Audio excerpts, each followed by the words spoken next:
गीता जयंती निमित्त सर्वांना हार्दिक शुभेच्छा। थिओसॉफिकल सोसायटीमध्ये दरवर्षी गीता जयंती ही फार मोठ्या उत्साहाने साजरी होते। तर या दिवशी गीतेचं अध्ययन करायचं असते, परंतु आम्हाला सोनोने काकांनी सांगितलंय की डिस्कशन करावं, एखादा श्लोक किंवा गीतेबद्दल महती सांगावी। तर गीतेबद्दल आज महती सांगते थोडी, की गीतेची उत्पत्ती जी आहे ही रणांगणावर झालेली आहे। असा एकमेव ग्रंथ आहे की ज्याची उत्पत्ती रणांगणावर झालेली आहे। नाहीतर जनरली आपण ग्रंथ बसून लिहितो, कुठल्या वटवृक्षाखाली लिहिलेला आहे, ज्ञानेश्वरांनी देखील ज्ञानेश्वरी बसून लिहिलेली आहे, परंतु रणांगणावर अशी एकमेव ग्रंथाची ही उत्पत्ती झालेली आहे। आणि 5-5.5 हजार वर्षांपूर्वी ही उत्पत्ती झालेली आहे। आणि मधुसूदनाने अर्जुनाला याची महती सांगितलेली आहे। परंतु अर्जुन समोर जेव्हा गांडीव धनुष्यबाण त्यांना दिसला तेव्हा ते उचलू शकत नव्हते। तेव्हा मधुसूदनांनी आपल्या मुखामधून त्यांना ब्रह्मांडाचं ज्ञान केलेलं आहे। तर त्या ब्रह्मांडामध्ये त्यांनी सर्वात प्रथम दाखवलेलं आहे यशोदा मैयाला। तर यशोदा मैयाला का दाखवलेलं आहे की त्यांनी जाणलेलं होतं की पुढे कलियुग आहे, तर स्त्रियांचं फक्त शोषण न होता पोषण व्हावं असंही त्यांनी तिथे सांगितलेलं होतं। म्हणून त्यांनी यशोदा मैयाला म्हणजे स्त्रियांचा तुम्ही आदर सन्मान करा समाजामध्ये, घरामध्ये, नाहीतर तिथे कलह उत्पन्न होतील। तर ह्याचं मूळ त्यांनी 5.5 हजार वर्षांपूर्वी तिथे सांगितलेलं होतं।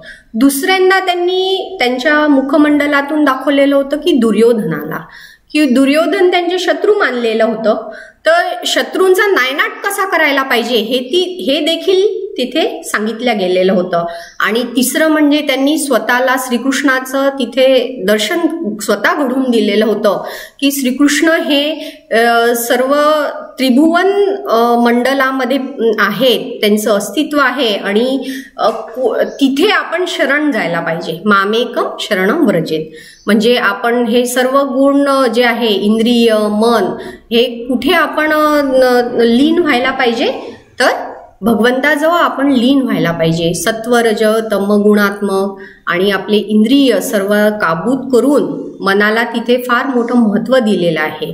तर भगवद्गीतेची जी महती आहे ही थोडी सांगते, की जेव्हा हिरोशिमा नागासाकीवर 1945 वर ॲटम बॉम्ब झालेले होते, तेव्हा जो ॲटम बॉम्ब तयार करणारा मुलगा होता तर त्यांनी 23 वर्ष संस्कृत शिकलं पहिले। 23 वर्षाचा त्याचा आणि संस्कृत कशातून शिकला तर भगवद्गीतेपासून त्यांनी ती अभ्यास केला भगवद्गीतेचा 23 वर्ष। आणि त्यामध्ये पण सांगितलेलं होतं की एका ॲटममुळे परमाणूमुळे की पूर्ण विध्वंस देखील होऊ शकतो। तर भगवद्गीतेपासून त्यांनी सांगितलं की मी याची प्रेरणा घेतलेली आहे, म्हणजे इतकी शक्ती या भगवद्गीतेमध्ये आहे। भगवद्गीता आपण जसं म्हणतो की अमृत आहे, आपल्या जीवनाचं सार आहे हे, तसंच ते विस्फोट देखील करू शकते।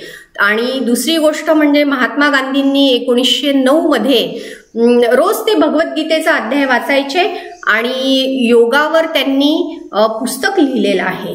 आयुर्वेदामध्ये देखील सांगितलेलं आहे की समत्वम योग उच्यते, हा कुठला श्लोक आहे तर भगवद्गीतेतला श्लोक आहे। समत्वम योग उच्यते म्हणजे शरीर आणि मन हे जेव्हा काबूत आपण योगामुळे ठरवू शकतो, तर मनावर काबू मिळवायचा असेल तर आपल्याला भगवद्गीतेचा अभ्यास करावा लागेल। आणि भगवद्गीतेमध्ये जे सार सांगितलेलं आहे त्याचा आपल्याला अवलंब करावा लागेल।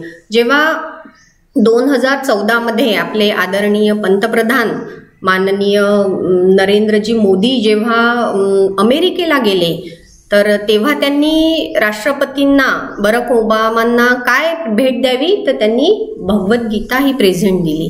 म्हणजे किती मोठं सनातन धर्म आहे की आमचा जो धर्म आहे हा फार मोठा आहे आणि त्याचं सर्वांनी अनुकरण करावं या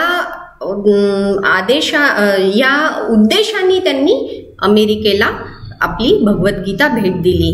आणि सर्वांनी याचा अवलंब करावा. आणि याच्यामध्ये देवाला देखील महत्व सांगितलेलं आहे भगवद्गीतेमध्ये. त्याच्यात त्यांनी म्हटलेलं आहे की गॉडलेस सोसायटी, आपण सोसायटीमध्ये सगळं जीवन जगतो आहे, godless society is headless society. म्हणजे जिथे तुमच्या मनामध्ये जर देवाबद्दल भाव नाही आहे, आपल्या मनावर कंट्रोल नाही आहे, तिथे काहीही नाही आहे. हेडलेस सोसायटी म्हणजे तुम्ही किती पण बुद्धिवान असाल परंतु तुमच्या मनावर काबू नसेल तर ते हेडलेस सोसायटी होणार, तुम्ही हेडलेस होणार. तर बाबांनी आताच सांगितल्याप्रमाणे अधमूलम ऊर्ध्वमूलम अधशाखम. ऊर्ध्वमूलम म्हणजे आपली बुद्धी, आपलं जे ब्रेन. ऊर्ध्वमूलम म्हणजे आपला जो ब्रेन आहे हा वरच्या ठिकाणी आहे आणि तिथून सगळ्या शाखा ज्या आहेत, जे स्पायनल कॉर्ड्स खालपर्यंत गेलेले आहे. तर एक सायंटिफिक भाषेने ऊर्ध्वमूलम अधशाखम. तर असा हा त्याच्यातला भाव निर्माण होतो. आणि मामेकम शरणम व्रजेत असं श्रीकृष्णांनी सांगितलेलं आहे. सर्वांना ह्या गीता जयंतीच्या शुभेच्छा देते आणि माझे 2 शब्द संपवते. गीता ग्रंथ हा उपमानाला भेट देण्याचं कारण